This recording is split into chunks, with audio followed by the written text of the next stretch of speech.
I am Ediabali today. Ediabali is an Igbo man. He's from Obom in Abang. He's from Obom in Abang.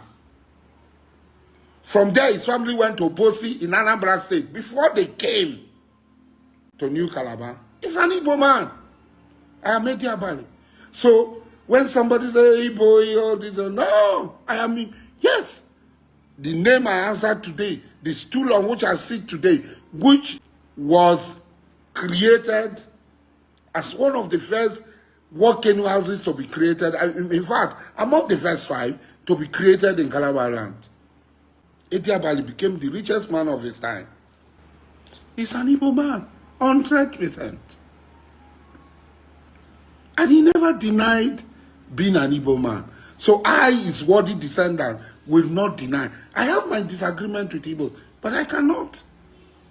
So also is Briggs. So also is Oswald. Young Briggs, Oswald, Ediabali. My father, Wananako. These are all Igbo men. Uzoma, Elebike, Elebuke, Odikadibia, David Wells, Elebuke Wells. These are all Igbos. Let nobody come and be denying that, hey, we are not Igbos, we are not this, we are not that. It's a lie. These people are Igbos.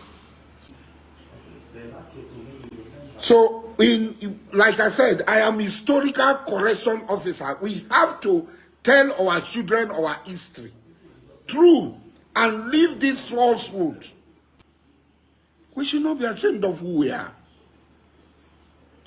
It's not because somebody is making claim, we are going to deny because a man is making claim. Whether Igbo people make claim or not, that's their bloody business. That will not stop us from saying that this is what we are, who we are. And we stand up to who we are. We keep record of who we are. We tell the world who we are. We stand so that from that we can draw our strength.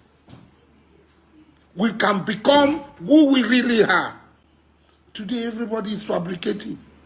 Everybody is doing this. Why the fabrication?